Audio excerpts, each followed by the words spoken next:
All right. Hey, folks. Scott Hawley here, and I'm in a different spaceship today. The regular spaceship is in the shop. Strange effect on this spaceship. I'm partially transparent. I'm made out of strips. It's kind of fun. I want to walk you through lesson 3, and so I'm going to switch to screen sharing. And here we go. All right. Yeah. And then, so from our GitHub page, and then under lessons, we've got number 3, problematic image analyzer. And we're not going to actually view this in GitHub. We're just going to click the open in Colab. I've already got it open in Colab, but I don't want to jump the gun too much. If GitHub says something went wrong, reload, we'll just reload. And it usually gets it on the second try. That's a GitHub thing. Yeah. Okay. Let's make a ethically problematic image analyzer. So I'm going to do open in Colab. I'm going to open in a new tab. And a couple things to check. So this is actually my copy. And sometimes when you open other people's things in Colab, usually they work fine. And Google will tell you, hey, this isn't yours. Are you sure you want to run it? And that's usually fine. Just in case, though, today, let's make a copy. We're going to save a copy in Drive, and it's going to add the word copy of in just a second, and you'll have your own copy. Notebook copy complete. Okay, open in new tab. Sure. So we're going to use that one instead. And I'm just going to close this one so I don't get too confused. All right. And you'll notice there's this connect thing up here. Oh, yeah, I got Corgi mode enabled. You know what? Maybe that'll be distracting for people, so we can turn that off. We go down to mislead. Actually, I got Corgi mode and kitty mode. We're going to keep the kitties. There we go. All right, let's make an ethically problematic image analyzer. I'm in dark mode. You may prefer light mode. Either way is fine. You'll notice it says connect here. That means this runtime is not actually connected yet. And so we can either click connect now, or we can wait until we do our first operation and then it will connect. Let's go over and check just to make sure our notebook settings have hardware accelerator GPU. Yeah. Now I've got high RAM on here, but that's just for me. You may have standard. Standard's okay. There's a spot down near the bottom where it'll make a bit of a difference, but not a big difference. So I'm going to leave that for the way it is right now. All right, so this was influenced by a few things, notably this paper by a group at Princeton about data sets and how there are issues with provenance in data sets. And then there's a group at University of Colorado, Casey Fiesler et al., on sort of taking what would be a normal programming exercise and giving it sort of an ethical flair. And then final acknowledgement, this kind of follows some of the second chapter of the Fast AI book, what we're going to do here. And you know what? I'm going to spoil a little bit of fun. From our course page, I've got a link to the Fast AI book. And just to show where some of this is coming from. Also, some of this, so we're going to do people. We're going to classify people. And because that's where all the problems come in.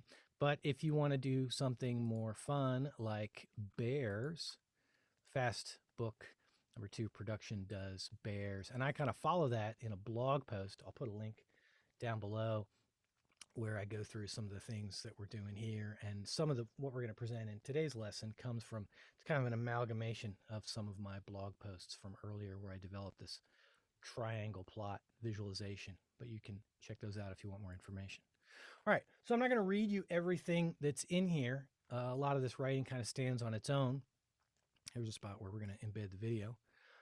Yeah, it's really common to start with some kind of computer vision problem. Well, or we start with the very, very basic of what is a neuron and how do we do matrix multiplication and how do we do gradient descent, and we do very, very simple neuron problems, and then we build up.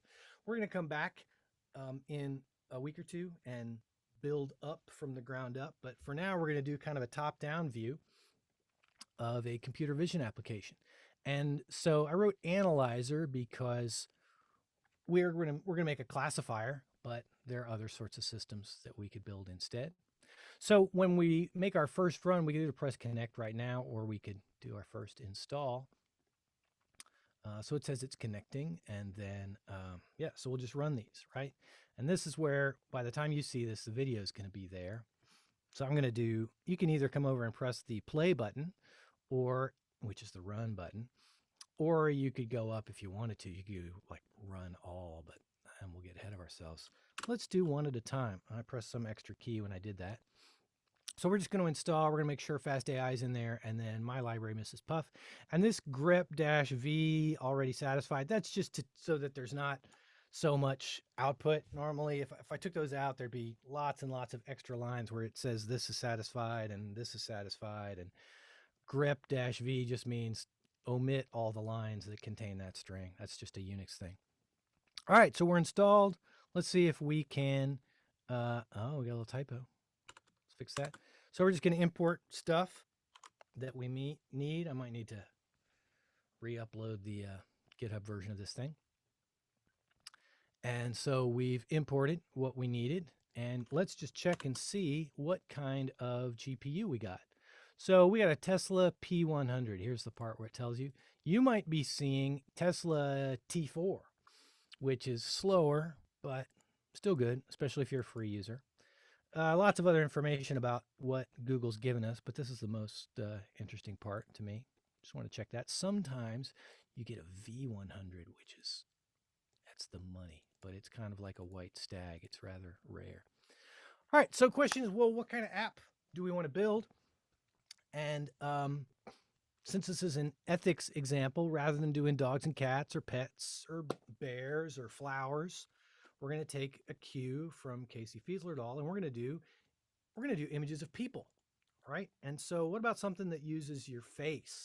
There are all kinds of problematic applications of facial recognition technology, emotion classification, these kinds of things. And while there are a lot of critiques of these kinds of systems, they keep getting built. And so my point is not to teach you how to build bad systems so you can go out and build bad systems, but let's build one of these, and that will kind of naturally cause questions to come to mind that might not come to our mind if we were just talking about classifying cats. All right. So in this notebook, I've added all kinds of links that are optional. You don't have to click on them, but they'll give you some extra information, things like studies trying to predict criminality, trying to predict sexual orientation. Right. And this is happening in hiring procedures where they'll put a video on you and use that to generate how hireable you might be. And some of that is facing legal challenges in various places.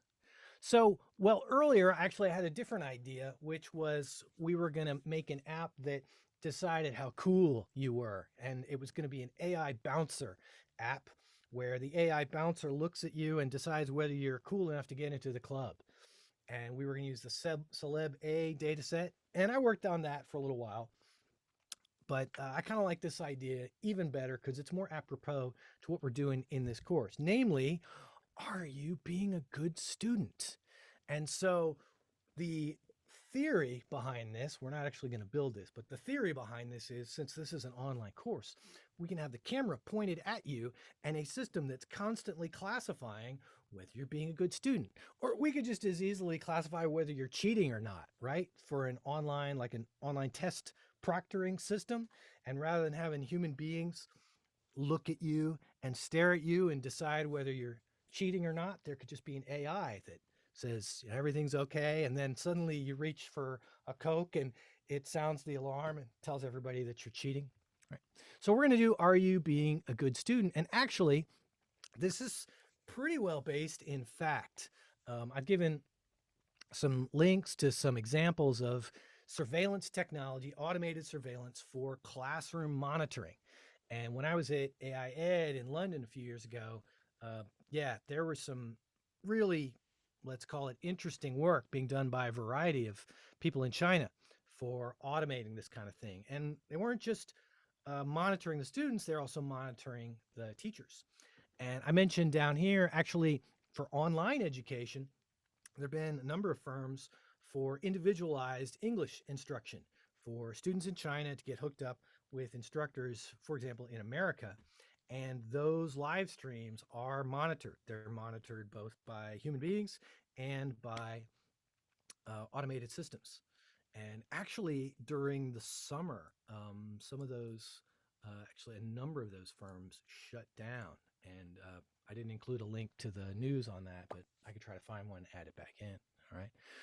So, and one thing that the instructors noted of this was that the students would always say, well, I am happy at the beginning of the class or at the end of the class. And there's this idea that happy and good go together. So, yeah, we're going to emulate some studies that try and do some of this. In fact, there's one, Design of Intelligent Classroom Facial Recognition, based on deep learning by some of these people in Beijing. All right. But first off, oh yeah, I got a little quiz question. I've been developing a little quiz thing. Are good students always happy? Now, remember, you have to give the correct response to this. This is just optional, all right? This is kind of just a check yourself. As we go on, I wrote this little quiz thing over the weekend. I'll try and add more little check yourself quizzes as you go. I'm not going to answer that for you. It's kind of tongue-in-cheek, though, all right? Just warning. All right, so yeah, these people, they used the FER 2013 data set, which here we go. All right, how many students in classrooms do you see here? How many Chinese people do you see, or people of other ethnicities? Interesting question, right? And so I ask a couple questions for you just to check yourself about, for example, racial diversity, or whether we even have any pictures of students in classrooms or online. All right. And there's been a lot of talk as to whether even humans can detect other people's emotions. There have been work, even going back to like the 60s, of the sort of universality across cultures of certain facial expressions to convey emotions. But the converse isn't necessarily true. Just looking at a face doesn't necessarily tell you what the emotion is. So we could just look for happiness in all of these. There we go, happiness. And so that means you're a good student. And then any of these others, yeah, you're a bad student. That could be our system, our ethically problematic system, right? All right. But yeah, this has really been critiqued a lot, to where this is not really a reasonable thing to do, especially not for a system, particularly just using a single photo, which is what we're going to use. All right. So let's say we're going to go ahead and do this anyway. And what are we going to do for a training data set? And a lot of times people get these ideas for, I want to make an app that does this and that. Where can I get some data? Let me just start Googling around, look for data sets, go up to Kaggle. Kaggle has a lot of data sets. Other people post data sets, and just grab them. And there's an interesting website, Exposing AI, where they look into some different data sets and how they were created. MS Celeb being a controversial one, the Duke data set being controversial. In fact, Duke was retracted. So for FER 2013, they scraped the internet, which is actually what we're going to do. When you scrape the internet, you get no guarantee of valid data. And usually what you need to do then is go in and clean it. So we're going to clean some of that data. Yeah, the Duke, what they did at Duke was they put up surveillance cameras all over campus. And actually, at most universities, including Belmont, you probably did sign somewhere something that says we can take photos of you and use them, and we don't, like, you have already given your consent by coming to the university. But that ended up not going over so well with people over there. Now, some other questions about data sets, because with machine learning, we're learning from the data. It's all about the data. And there's been a lot of focus on models, but people are increasingly realizing, no, we need to focus on data. And this has kind of always been the case under the hood. Data scientists, data engineers, they know you got to spend a lot of time looking at the data, cleaning the data. But in terms of the hype of machine learning, deep learning, there's always a focus on how cool the models are. And but the data really matters. And so for academics, sometimes people will redistribute a data set. Like actually, oh, hello. Ben Colbert and I made a data set for our audio work. And so what we did was grab Creative Commons license audio, and then I had a lot of audio from my unreleased album that I own the rights to, and that worked. But let's say you get the licenses from somewhere else, like there's a big data set called DLAIE. They say, we don't own the copyrights to any of these. Here's our data set. Right? And then there's also a question, if you modify the data set, is there anything in the license of that that lets you modify it? And then you might say, well, what if we're at a company and we don't care about releasing our data set, we just want to train our model? Well, some data sets say that they can't be used for commercial uses. And you might think, well, nobody's going to know, right? Ethics question, right? But apart from the pure like ethics of doing it or not, you can actually take a model, and there have been studies that have been able to extract the embedded training data in the weights of the model. So watch out for that. Yeah. So there's a cry that goes up. This ethics stuff, we're stifling innovation, and but what kind of innovation are we doing? All right. So yeah, data sets are a big deal, and then also, of course, even in the data sets, yeah, there's a lot of interesting work on, for example, ImageNet, excavating AI, Kate Crawford, Trevor Paglen, about the labels that exist in ImageNet. And because a lot of that was crowdsourced. So, all right. So I'll let you read some of that. What we're going to do, we're going to make our own data set. And I put in a quote here from Justin Salomon, who's a senior research scientist at Adobe, does some really cool stuff with audio. And he's saying, really, like anybody, if you want to do any machine learning, you need to work on the experience of building your own data set. And that's what this Fast AI book, chapter 2, they walk you through this. It's a lot longer than what I've presented. But this business of creating and scraping a data set. Okay, so yeah, and we're going to use this library, mrspuff, that I've been putting together. mrspuff is not a full library ready for everyone else in the world to try to use. It's not nearly as well documented. It's my library used for my stuff and for this course, and as we go, I'll document it and add more stuff. For now, it's just kind of a dumping ground for convenience code that I developed for the course. So we're going to scrape DuckDuckGo. We're going to use Fast AI. And here are our three. We're going to do not just good student or not good student. We could do that. That's binary classification. But I developed this kind of 3-class triangle diagram that I think is fun. And so we're going to do 3 classes. We're going to do good student, bad student, and bored student. And you might ask, what's the difference between bad student and bored student? In my dystopic world where this system gets built, and I am speaking to you from the future, obviously. Thankfully, we've averted that possible future. But yeah, bad student. So if it's a bad student, then it's kind of the student's fault, we imagine, and they get penalized or demoted somehow. Bored student, we're going to pretend that that's the teacher's fault. And so the teacher is going to get demoted somehow or fired or sent to a re-education camp, something like that. So we got these 3 categories. All right. Now, you might start to wonder, well, can you really even encapsulate good student, bad student, bored student just from a photo alone? And yet, these are the kind of questions that people build apps for. And I mentioned this criminality detector. And I put a link in here. Okay, as I scroll, well, hold on. I'll just look for it right now. Okay, I was looking for a USA. I think 2016. Yeah.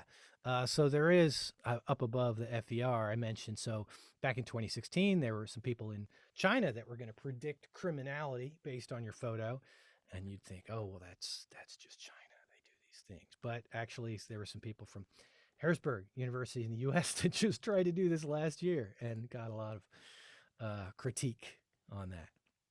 So, but we're going to keep on going. So we're going to scrape. Now, I don't want this video to be as long as it takes to read all of this and to execute all of this, but I do want to show you how some of this is going to go down. So we're going to define a place to save our data. We're going to have a few labels: good student, bad student, bored student. We're going to stick the student as we're just going to append that each time. And this is my own little routine, which runs on top of some Fast AI stuff. It's going to go to DuckDuckGo. We're going to try and get about 200 images per class. We could do more or fewer, but this is a reasonable amount.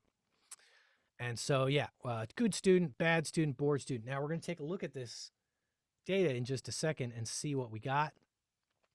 In order to get it into a model, so we're going to use FastAI for our training loop. And so we need to set up a FastAI data loader or pair of data loaders that we abbreviate as DLS. I'll just fix that typo while we're recording here. All right, and so here's some code that it's not going to make any sense to you right now because we haven't described what all this is. We haven't described what a data block is. You don't know what image block, category block, all that stuff is. For now, it's a set of things that will load our data in, okay? And we're going to do a little bit of cropping as we load things in, and we're also going to allow for augmentation of these images as we train, so changing the brightness, changing the contrast, adding noise, skewing them a little bit, just to try to add some variety to our data. All right, so we're going to do that, and then we'll take a look at them. So we'll do, we're going to set up the data loaders. There's two of them. There's going to be two different data loaders. I'll mention that in just a second. Okay, and then we're getting some torch warning. Check this out. That's what we got. So, good student. All right, see this photo of a good student? It's right there.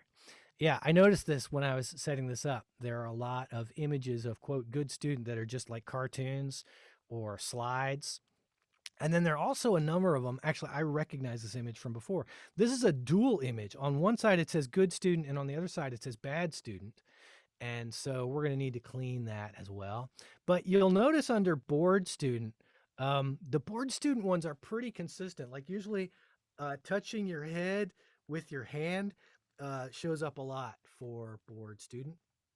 Again, these are not expert labels. This is just scraping the internet.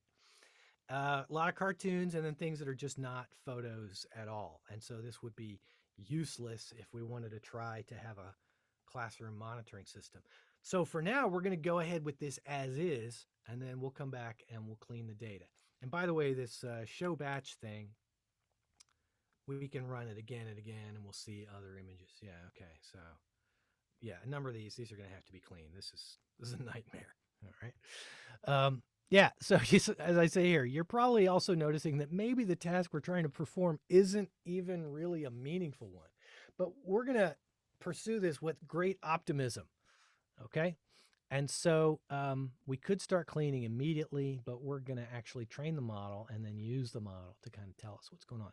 Now, I want to introduce a little terminology just because, so if you've had machine learning before, you already know all this stuff, or you may know it from other data science applications, but we're not assuming that in this course. So I just want to note a few bits of words. We'll put these in the glossary just so we're all on the same page. I mentioned two different data loaders. We're going to have a training data loader and a validation data loader. And so we've got our whole set of images, right? All roughly 200 times 3, so roughly 600 images. And what we're going to do is we're going to break that up into 2 bits. And this is really standard in machine learning, okay? And so about 80% of that, we're going to make that the training data set, right? And that's what the model's going to train on. We're going to try to lower, I'll define a loss function in just a second. We're trying to lower the loss on that. Then we're going to hold out a subset, so the other 20%, and we could vary that 80-20 split, but 80-20 is pretty common. We're going to hold out that validation set, and the model is never going to see it while it's training. We're just going to use that to kind of check the model as it goes to see how well it generalizes, to see how well it performs on things it's never seen before. Because otherwise, there's a danger that the model just memorizes how to do the training set, and you end up with some amazing scores on the training set, and then you try and look at some other data and it's terrible. So with the validation set, that'll be kind of what we'll score against. The validation set will kind of be like the testing. In fact, sometimes a validation set is called the testing data set. Really strictly speaking, in the broader context, you usually see 3 different subsets of the total data set. You have your training data set, you have your validation set, which is what you use while you're training to check how that's going. And then you have a testing subset that you never look at throughout this entire process. No more model tweaking or messing around. The testing data set is the final answer on things. And it may be from the same distribution as your training and validation set, or it might even be, in some cases, a totally different data set. All right. So those 2 things, accuracy. So broadly speaking, accuracy is kind of how many times we get the answer right. Or in this case, so we're going to do supervised learning. We're going to assign a label to an image, and we're going to let DuckDuckGo image search assign that label. So when we pull an image based on the search board student, the label for that, the ground truth for this image is going to be board or board student. Whether it's really right or not, that's what we're going to count as the right answer, whatever our label is, okay? And so accuracy is how many of the model predictions agree with the labels, with the target or ground truth, all right, and a percentage. And we've got a multi-class classification problem. If you have imbalanced classes, sometimes accuracy alone isn't the only metric you want to use, but we're using balanced classes to make things easier. All right, you can also do error rate instead of accuracy. It's just the same thing. It's just 1 minus the accuracy if you're doing decimal points, or if you're doing percentages, it's 100% minus the accuracy. They're the same thing. And then loss. So we're going to talk much greater detail. This is only early on in the course, but the loss, it's like accuracy, but it's different. The loss is actually what the training system uses, and the loss measures the dissimilarity between the prediction of the model and the label. But it's not just did you get it right or wrong, it's how right or how wrong. It's a differentiable function, which we have not gone into yet. We're going to hide that until a little bit later. And the diagrams that we're going to show below, it's essentially the distance from the right answer, whereas accuracy is going to be whether we're on the right end of the line or not. All right, so I mentioned some graphical displays. Here's what we're going to do to train the model. It's really, so FastAI can hide a lot of details for us. And I wrote this, had this idea for this, I call it a triangle diagram. I don't know that anybody else ever uses this. I think it's really cool though. So we're going to load in. So the CNN learner is a convolutional neural network. We'll talk about those in greater detail as we go. This is a FastAI learner, which encapsulates a bunch of things. It's a class. ResNet is a particular kind of convolutional neural network. And then our metrics. So we could just do accuracy or error rate, but just to prove to you that one is, one minus the other, we'll do them both. And then this learn.finetune is actually, so finetune will do a little transfer learning for us where we'll take this pre-trained ResNet model that was trained on all kinds of different images, and then we'll kind of focus it on our 3 particular classes. So let's run those 2. And it's going to take a little while. Oh yeah, so for the triangle diagram, in order for you to see little image thumbnails on Colab, if you were on your local machine or if you were on something like Paperspace Gradient, you wouldn't have to do this step. We're going to generate little thumbnails. And so what this thing is going to do, look at it, it says generating, go to this URL in a browser. So we'll just open this up. In fact, I think if we click, yeah, it opens a new thing. And then you should have to authenticate, right? And don't worry, we're not going to steal your stuff. And then we copy this, and it says paste in your authorization code, boom. And that's just to give Colab the permission to save little thumbnails of things. And so now it's going to keep on training, and we'll see some stuff start to appear down below in just a minute. Okay, okay, we'll get to that stuff. Hold on. All right, so where it says waiting on Google Drive until the URLs are ready. Okay, so it's generating the thumbnails. It usually doesn't take this long. It's probably because I'm trying to record a video. And here it goes. You can see it's doing, well, it says actually it's doing fine tune, fit 1 cycle.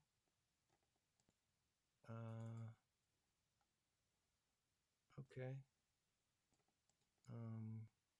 Yeah, usually there's a whole bunch of stuff that appears. Okay, it downloaded a model. And, well, okay, sorry. Somehow if you click on this little thing on the side, it may collapse some things. So we're training now. And there we go, it's training, okay? And so for the first, so an epoch is another word to throw in our vocabulary. Epoch is an entire training pass through the entire training data set, all right? So we're gonna do multiple epochs. In fact, in this case, I told it to do 6 epochs. And we can look at our accuracy and our error rate that time. So, and we've got the loss on the training set and the validation set. our accuracy and our error rate. And notice these two numbers just add up to 100. So usually you'll either look at accuracy or error rate, but not both. And then there's this triangle diagram, and this is a special Mrs. Puff thing, where each image in the validation set is represented by a dot. And if you mouse over the dot, give it a second, okay, and you can see some of these things. All right.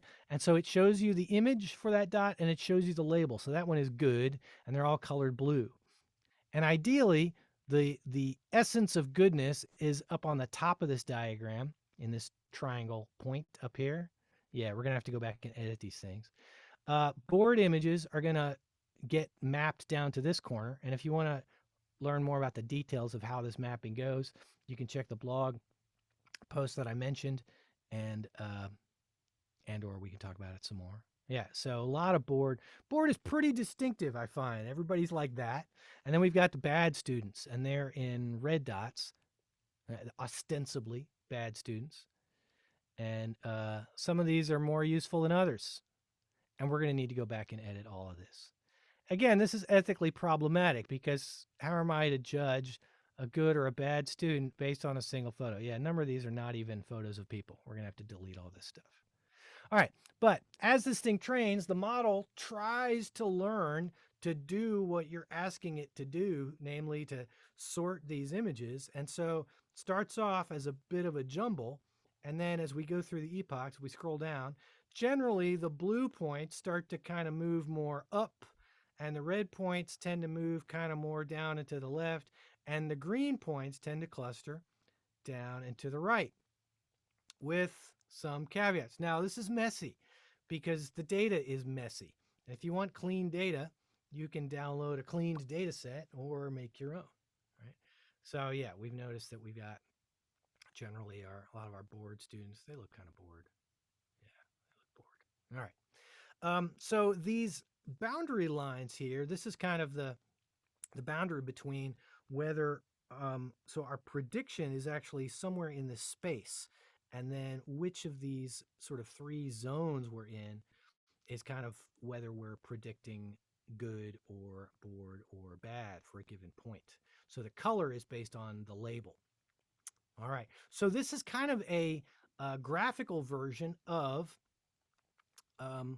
what accuracy looks like. So accuracy means, so if the board points are labeled with blue dots and we get them all in the kind of upper area of the triangle, and we get, sorry, did I say, oh, I got this backwards. Okay, I'll need to go back and edit this. These two diagrams, sorry, by the time you actually, so this is wrong in the video, by the time you look at this, I'm not going to redo the video. This should say good, this should say bad, this should say bored. I'll go back and relabel those. But just imagine that they're labeled correctly here. And then we've got our 100% accuracy where everything's on the right side.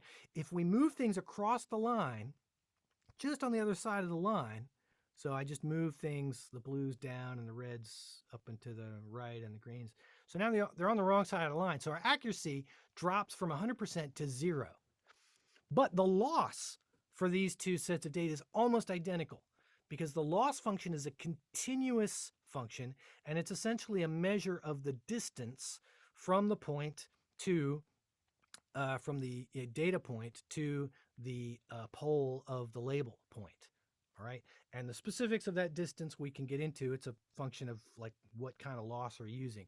But qualitatively or conceptually, it's a continuous distance. So even though the distance didn't really change, like when we move these blue point down just a tiny bit, the accuracy jumped discontinuously. Right. And we can't train on discontinuous. So we don't train on accuracy. We use accuracy as a metric. All right. Well, there's another thing we can do, which is called a confusion matrix. You see this in all kinds of machine learning classifiers, not just deep learning, where we've got our labels on this side and our predictions on this side, and we kind of count how many we got right and how many we got wrong. And so if everything was perfectly correct, we would see just stuff on the diagonal and everything else would be zeros. And the colors are just proportional to the magnitude of the number. So ideally, we'd see 3 dark squares along the diagonal, meaning like if the image is supposed to be bad and we predicted bad, so 23 of the images were predicted correctly. As I mentioned, board seemed to work out pretty well. If you go back up and look, most of the green dots. There are a few exceptions, but most of the green dots are down in this area over here. So we can kind of see our confusion matrix in this diagram as well. And then, yeah, it looks like, so the bad students that were labeled as being bad but were actually good, there were a number of issues there. Again, the caveats of what it means to be a picture of a bad or a good student. All right, so one thing we can do with Fast AI, so we generated, this is a Fast AI class. We can plot something called top losses. These are the images that generate the largest loss. These are the ones that the model got the most wrong in terms of comparing to the labels.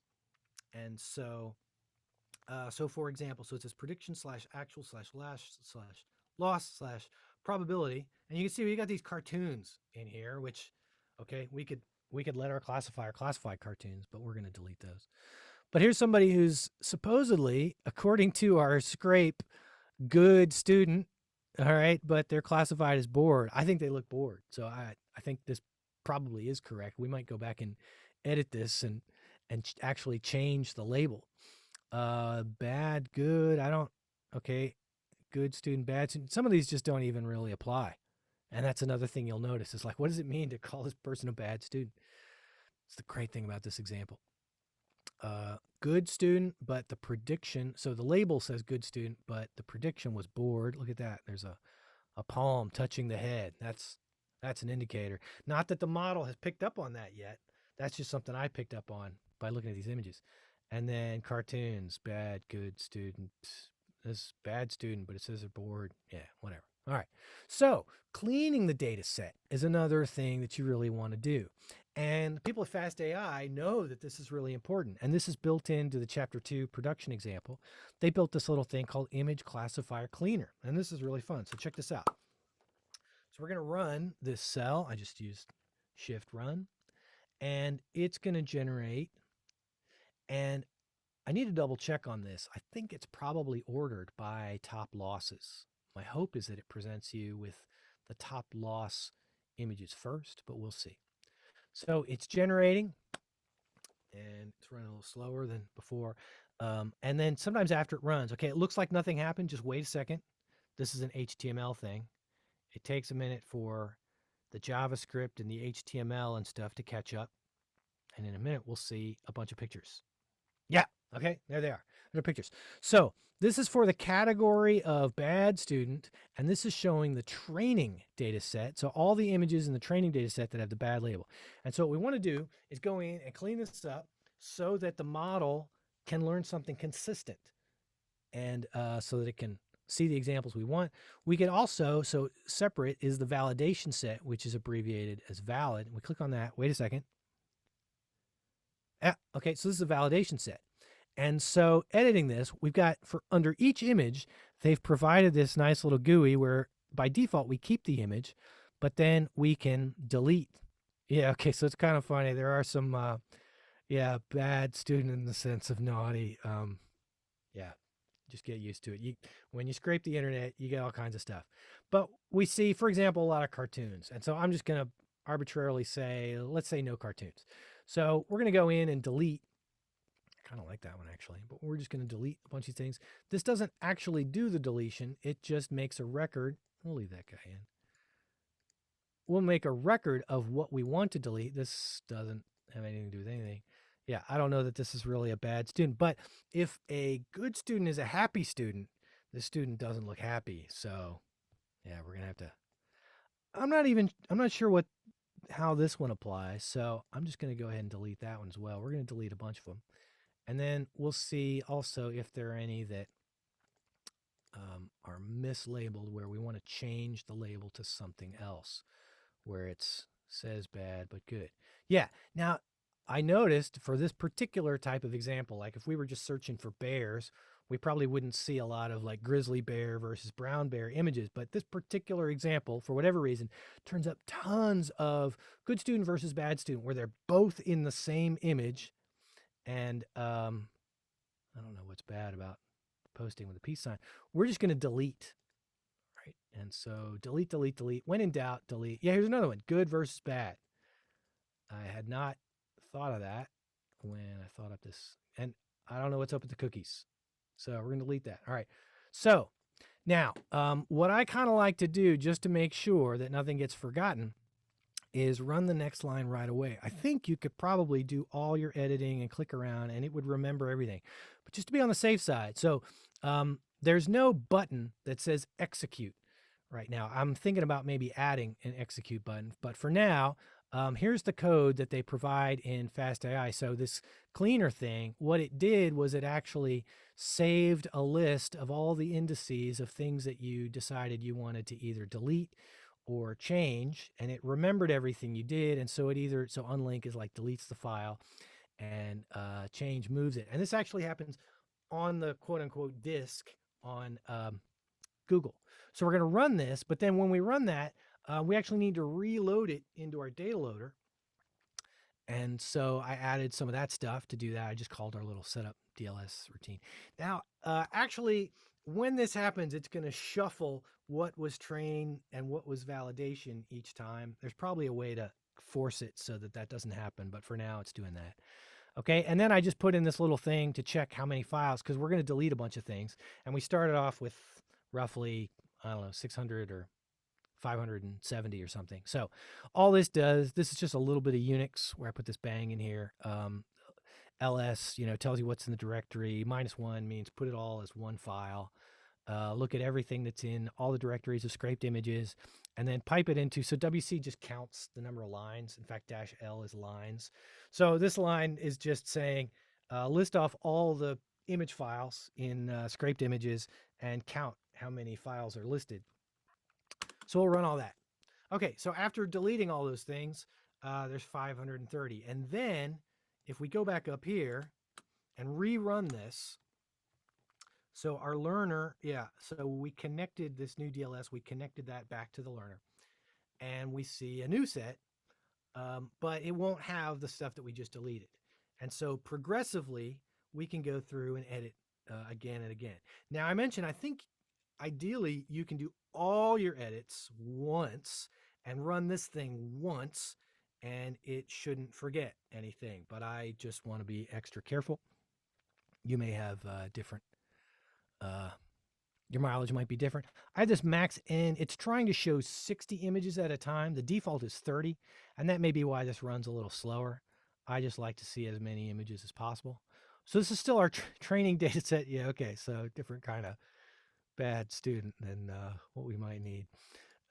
So I'm go through and delete, and I'm not gonna do this whole thing, but and that's just the training data set. Now, if we clean the training data set, but we didn't clean the validation set, it might be the case that the model learns what we want it to learn, but when it comes to scoring it, it ends up getting essentially bad grades because it's still being given bad test questions on some level.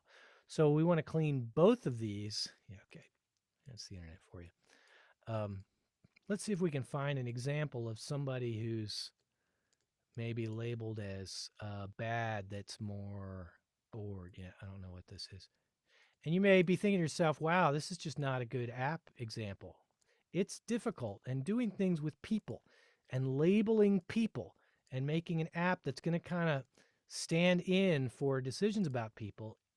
That's the point of this exercise, is that it's hard.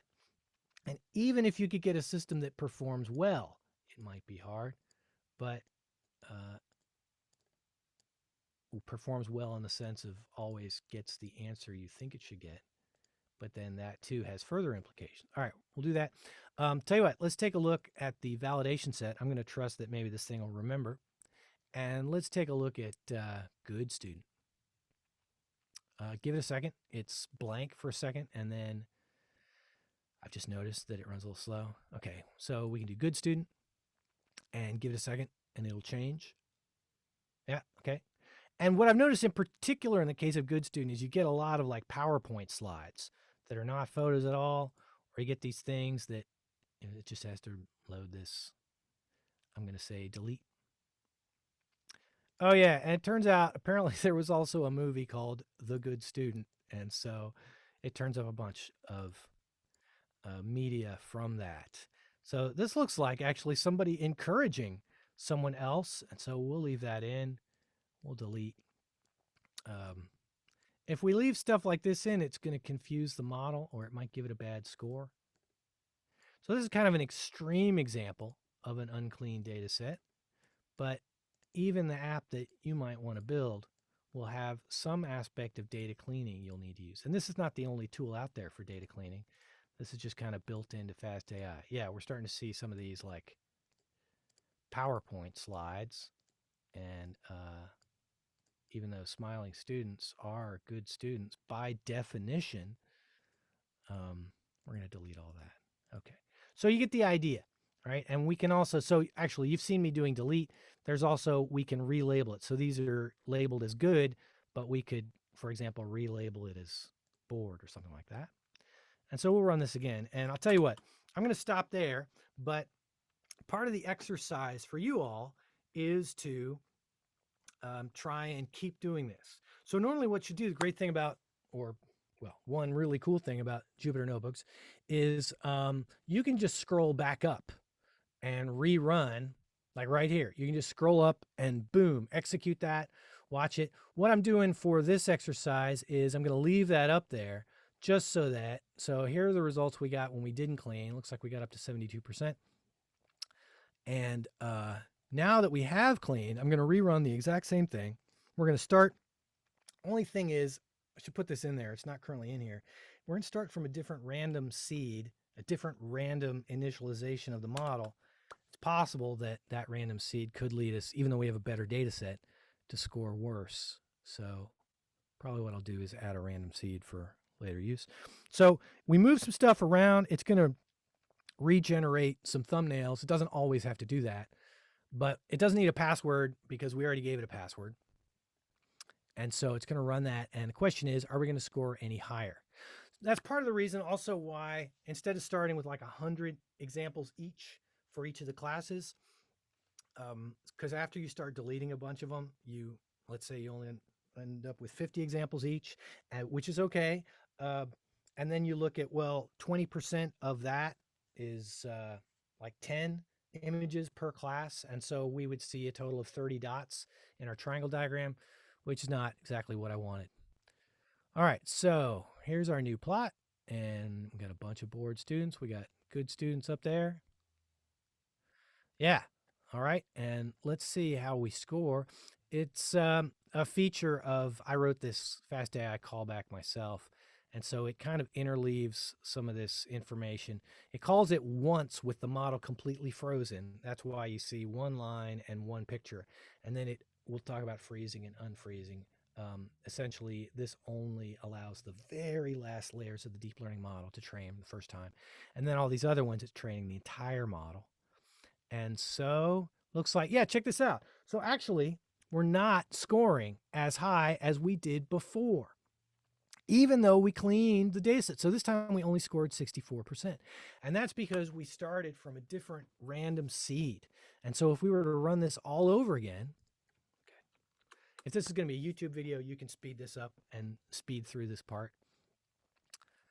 So we can actually specify that we always want exactly the same thing each time so that we can kind of better test how our model's doing. Maybe by the time that you actually load this file, you'll see the seed thing in there. So we cleaned up the data set, and hopefully we'll score higher, but we might not. So the exercise that I'm asking you to do is take some time and see if you can score 75% or higher on this, right? Because, hey, that's not perfect, but that's probably good enough for some school system to buy, right? There's a lot of money in education technology, and I'm not advocating that we actually do this. I'm just providing my sarcastic critique on the industry. Looks like we got some bored students up there. And yeah, that student looks really bored, but it may be hard for the model to tell. We could also train for a longer period of time. We could change it from 6 epochs to more. There's actually a lot more fine tuning we could do for our various parameters and things. Okay, yeah, it's not obvious to me that those are bad or good students. So that data point, we could go back up and do some cleaning and just delete that image entirely. And then this is being marked as a bad student, but it says good. Yeah, I don't know if I would call that a good or a bad student. Yeah, let's look at this one. It's taking a second to load some of these. Okay, yeah, that's kind of a PowerPoint. So we go in and delete that, all right? And so now what I'd said was stop here for now, but actually I fixed it. And so you can keep going. There was a model that, or a system called FlashTorch that it still works and it's still really great. It's by Misa Ogura, and she has a Medium post about. So the whole question of what is the neural network, what parts of the image are really key for a given outcome. And there are a bunch of different methods out there, and it all goes by the name salience or saliency. There are lots of different methods. And she wrote this package, FlashTorch, which I really like, that uses this method called maximum gradients. And the yellow parts of this overlay are telling you, like for this owl, that the eyes of the owl ended up being the thing that was most important for giving a classification of owl in this case. And for a peacock, the model actually tends to pick out not so much the shape of the bird or its head or any of that. I always get that from Medium, but it actually picks out like the tail feathers. And then for a toucan, like you or I, usually it's the beak that's the main thing that picks out. All right. And so it turns out that FlashTorch requires an older version of PyTorch than the one that works with FastAI. And they're incompatible. And so instead, I've got a backup, which is called GradCam. So GradCam is a different method for visualizing salience or saliency.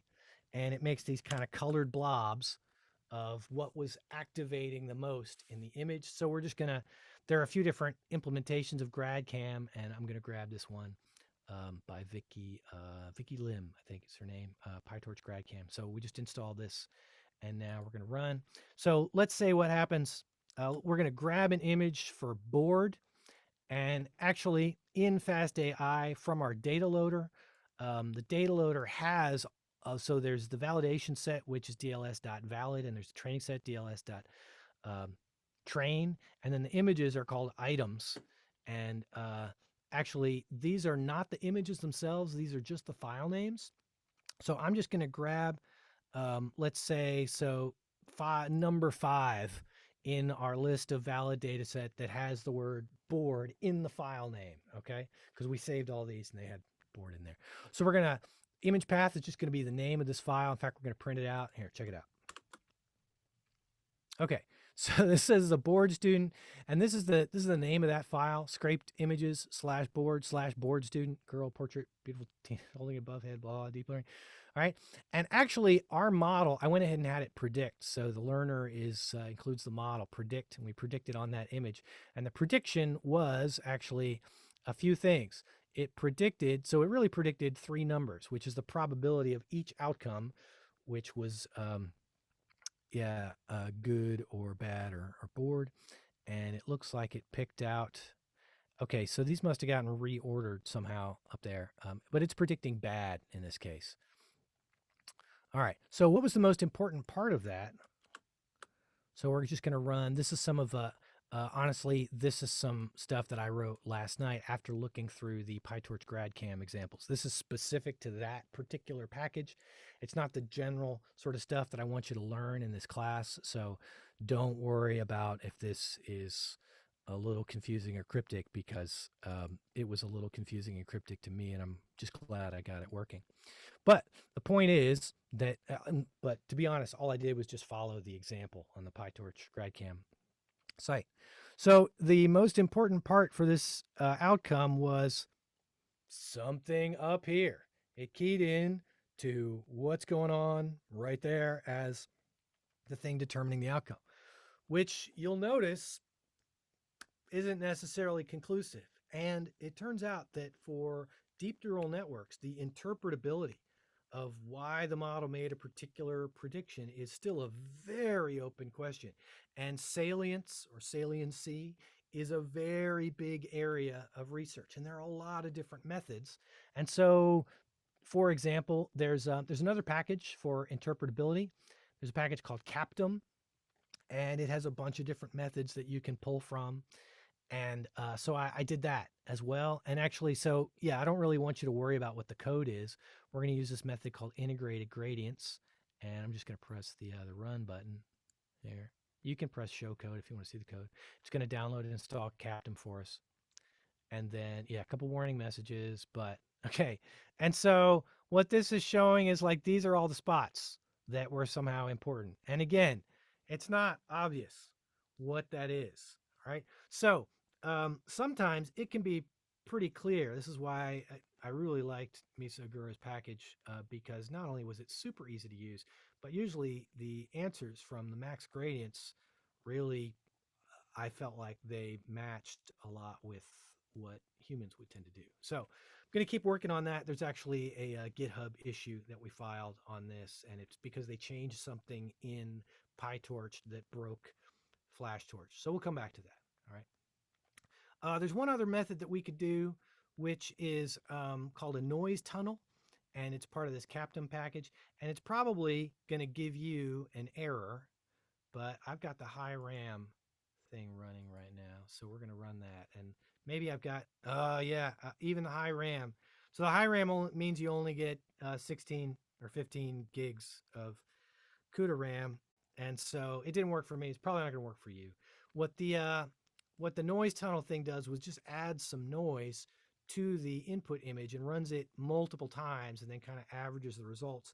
And so instead of seeing a bunch of little dots, you tend to see more kind of regions, but still wasn't all that clear to me. So this illustrates the question, if we're going to put these systems in charge of deciding who's good and who's bad, but we can't even really tell what it was in the image that led to the example, this conclusion of who's good or bad, that might be a ethical kind of issue. And this is something that the EU, the GDPR, General Data Protection Regulation, Article 22, is saying we need to have models that are interpretable, that are explainable if we're going to put them in charge of other people. All right, so we're going to talk about this some in class with your experiences going through this. This video is a lot longer than I intended. You might ask, and actually in the Fast AI book, they go through how do we deploy our model? So we've trained a model, now we want to deploy it and have it like as a web app that people can try. I'm going to hold off on that because what we've made is not something that people should be trying or messing with. I mean, on a very simple level, it's not going to work. But even if it did in some sense work, if it could see into your soul, whether you're a good or a bad student, I still wouldn't want to deploy it. So I do mention Gradio has emerged as a really easy way to deploy models. We'll do that later, okay? We'll do another example later in the course where we can deploy. Right? But exercise for you, and this is not graded. You don't have to turn anything in. But I want you to go back and do some kind of classification image problem based on what you're interested in. So, for example, Nathan Sepulveda, who graduated from Belmont, here's a link to his Twitter, he was classifying guitars, and he did Strat and Les Paul. If you keep to our 3-class system, you might add something like acoustic guitar or Paul Reed Smith or Jackson, whatever you want to do, right?